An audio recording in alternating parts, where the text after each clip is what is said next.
खारं वांगं म्हटलं की एवढं चमचमीत असतं की आपल्या तोंडाला बघा पाणी सुटतं। एक भाकरी खाण्याऐवजी आपण 2 भाकरी खातो, कारण खारं वांगं चवीला थोडंसं तिखट आणि खारट आणि त्याच्यामध्ये जाडसर असा शेंगदाण्याचा कूट असतो, त्यामुळे ते चवीला एकदम छान लागतं।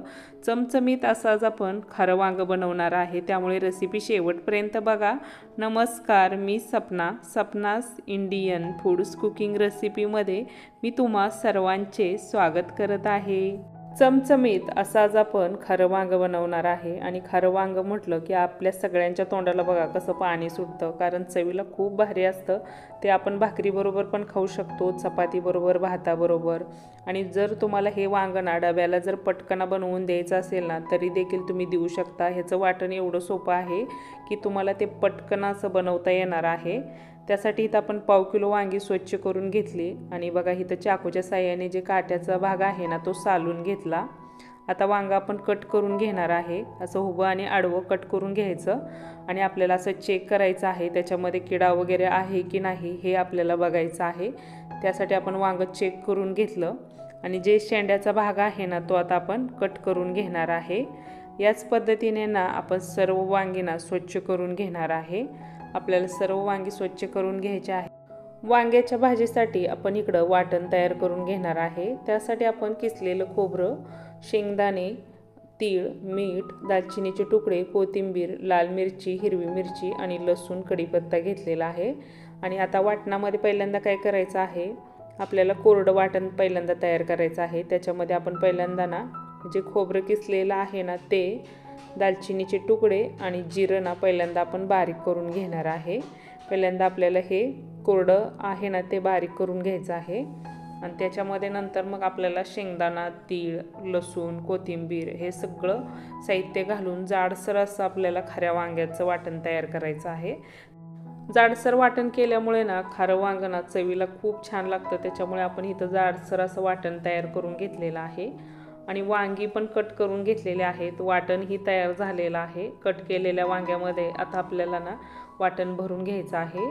वाटण भरताना बघा असं दाबून भरायचं, त्याच्यामुळे खारं वांगं नंतर चवीला एकदम छान लागतं। त्याच्यामुळे आपण इथं सगळ्या वांग्यामध्ये असं वाटण जे आहे ना सगळं भरणार आहे दाबून दाबून। आता इथं बघा मी असं पूर्ण असे वांगी जे आहे ते भरून घेतलेले आहेत वाटणाने।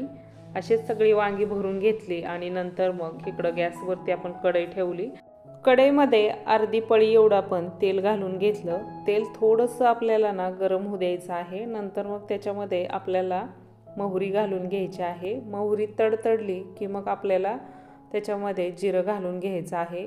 जिऱ्याला पण थोडंसं तडतडू द्यायचं आणि नंतर मग कढीपत्ता घालायचा आणि थोडीशी हळद घालायची। खारं वांगं बनवतोय त्याच्यामुळे आपल्याला थोडीशी हळद घालायची आहे। हिंग देखील घालायचा, हिंग पोटासाठी छान असतो, त्याच्यामुळे आपण इथं हिंगही घालून घेतला। भरलेली वांगी आता आपल्याला तेलामध्ये घालून ना चमच्याने चांगली तेलामध्ये वांगी परतून घ्यायची आहेत। अशी जर आपण वांगी ना तेलामध्ये चांगली परतून घेतली ना तर वांगं चवीलाही छान लागतं आणि लगेच शिजतं। म्हणून आपण पहिल्यांदा ना वांगं जे आहे ते तेलामध्ये चांगलं परतून घेणार आहे।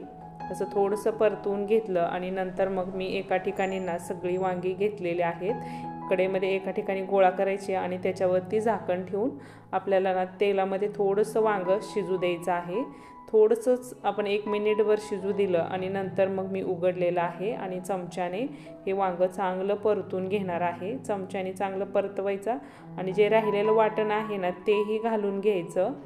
वाटण आपण तेलामध्ये चांगलं परतून घेणार आहे। वाटण थोडंसं परतून घ्यायचं आणि नंतर मग त्याच्यामध्ये आपल्याला ना गरम पाणी घालून घ्यायचं आहे।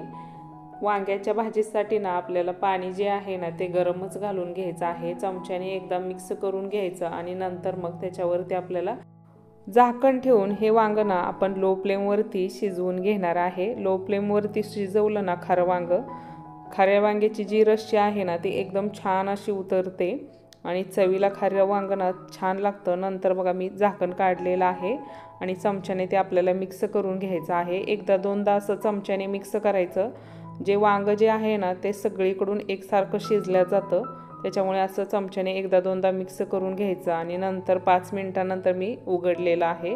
आता आपण चेक करून घेऊया वांगं शिजलेलं आहे की नाही। आता बघा इथं मी चमच्यावरती वांगं घेतलेलं आहे आणि चेक केलेलं आहे. एकदम छान असं शिजलेलं आहे. वांगं शिजल्यानंतर आता मी गॅस बंद करून ठेवणार आहे आणि नंतर मग त्याच्यावरती थोडीशी आपल्याला कोथिंबीर घालायची आहे आणि कसुरी मेथी घालायची. खारं वांगं किंवा भरलेलं तिखट वांगं जर असलं ना तरी देखील तुम्ही कसुरी मेथी घालू शकता. वांग्याच्या कोणत्याही भाजीला ना कसुरी मेथी घातली ना तर वांग्याची जी भाजी आहे ना ती चवीला खरंच खूप छान लागते. आणि बघू शकता मस्त अगदी इथं आपलं खारं वांगं झालेलं आहे. असं बघितल्या ना खारं वांगं खाऊ वाटतं, एवढं मस्त झालेलं आहे. खारं वांगं करताना ना त्याच्यामध्ये दालचिनीचा तुकडा घालायचा, त्याच्यामुळे जी चव आहे ना वांग्याची ती खरंच खूप छान लागते. आता इथं मी तुम्हाला एका डिशमध्ये आपण वांग्याची भाजी काढून घेणार आहे. मस्त असं लपचपीत असं खारं वांगं झालेलं आहे. आणि हे खारं वांगं ना एकदा ना तुम्ही इंद्रायणी भाताबरोबर खाऊन बघा, एकदम छान लागतं. भाकरीबरोबर पण छान लागतं आणि चपातीबरोबर खायचं असेल तरी देखील खाऊ शकता. रेसिपी नक्की ट्राय करा. व्हिडिओ आवडलं तर लाईक करा. तुमच्या मित्रपरिवारासोबत हा व्हिडिओ तुम्ही सर्वांना शेअर करा.